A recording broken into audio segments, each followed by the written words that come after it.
দেখো স্বামী স্ত্রী কীভাবে খাওয়া দাওয়া করছে, কিন্তু তার বাবাকে খানা না দিয়ে আর হাতে মার দিচ্ছে। আর দেখো কী খানা দিয়ে দিচ্ছে ওর বাবাকে। আর ওর বাবা কাঁদতেছে। আবার দেখো কীভাবে জোর করে নিয়ে এসে এখন বসায় রাখছে। আর বাবা এখন কাঁদতেছে, তার স্ত্রী গালাগালি দিচ্ছে, আর স্বামী স্ত্রী খাওয়া দাওয়া করতেছে। এখন ওই মেয়ের মা আসছে, তার কাছে ওর বিয়াই কি খাইতেছে। এখন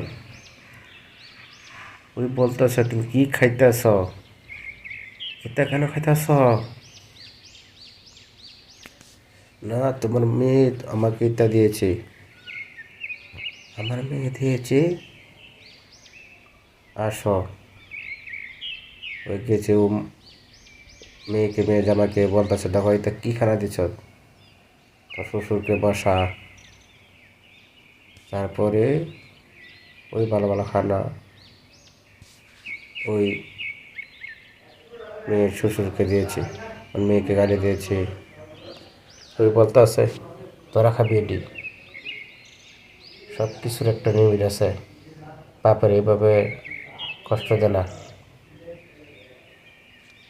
ও তারপর মেয়ের কীভাবে ইয়া করে ফেরত দিছে, সামনে বসাইছে, বস তোরা না বসে খাবি, তোর বাপ এখানে বসে খাইব, তোরা লোক অসভ্য বেদব, তোর বাবার আর কোনো সময় কষ্ট দিবি না।